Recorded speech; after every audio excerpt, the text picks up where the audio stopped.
With their recent codex supplement, Iron Hands seem to be all the rage recently, so I'm going to be hitching up to that bandwagon by showing you 5 ways to make your primers more Iron Handy.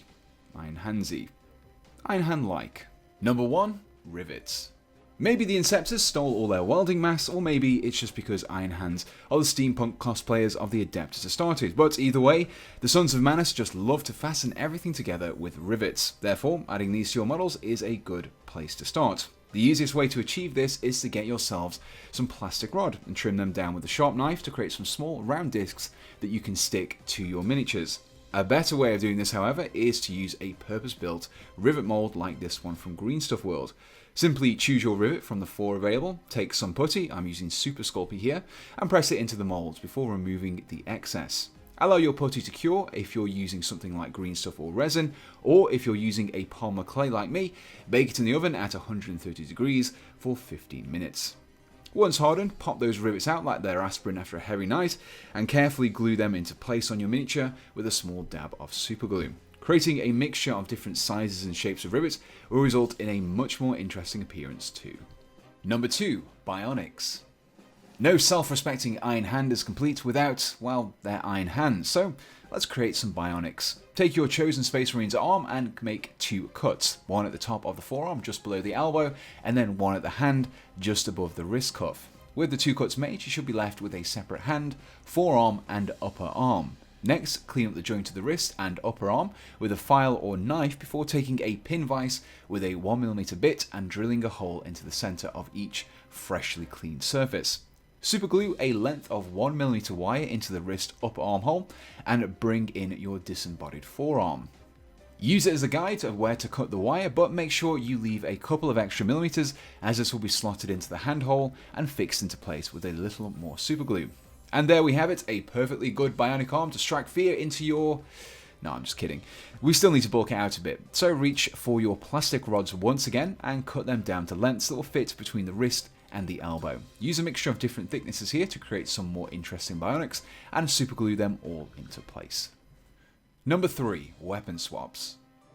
Nothing says Adeptus Mechanicus like the insistence on using cog-tooth blades, so to add these to your Iron Hand leaders you're going to want to grab one of the hundreds of Tech Priest Dominus kits that you probably have lying around, as they're in pretty much every AdMex box set, and then you want to remove the component that carries that axe.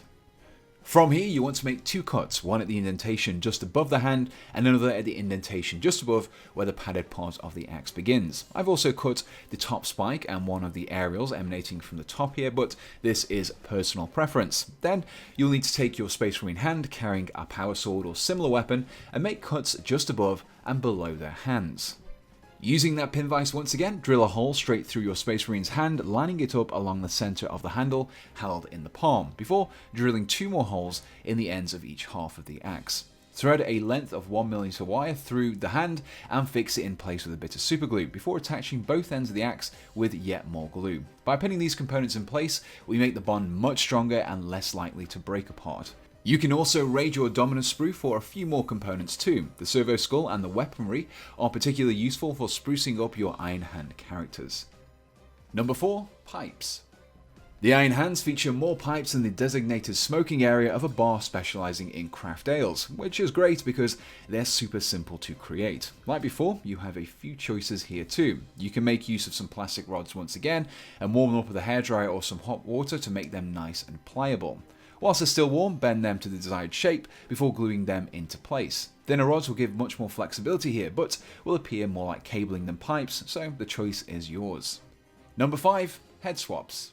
Head swaps are by far the easiest way to Iron Handify your force, and there are tons of kits you can source from. If you want a more classic appearance, you can pick up old Mark III heads that still work pretty well, or if you want bionics, then the Devastator kit is a great source of helmets and heads with targeting arrays. Personally, I've plucked a mast head from the Aggressor sprue to go nicely with my Gravis armor. These heads can usually be found individually and relatively cheaply in places like bits resellers, eBay, or your friend's bits box whilst they're not looking. And there we have it, 5 ways you can convert your Ultramarines collection into Iron Hands that doesn't just involve spraying them black. If you enjoyed, hated, or were just indifferent to the slightly different approach to a conversion tutorial, do let me know in the comments below. I also want to take this opportunity to say a huge thank you to every one of my Patreon supporters for helping me with the costs of producing these videos. It's your continued support that allows me to make these videos in the frequency that I currently do. If you're a fan of my videos as well and would also like to help me out, you can do so by finding my link in the description below to my Patreon page, where you can donate to me from as little as $1 a month, which I would be eternally grateful for. Also, anyone looking to chat with all things wargaming with others who enjoy my channel, I've set up a Discord server which you can find a link to in the description below. So the only thing left to say is, thanks for watching and goodbye.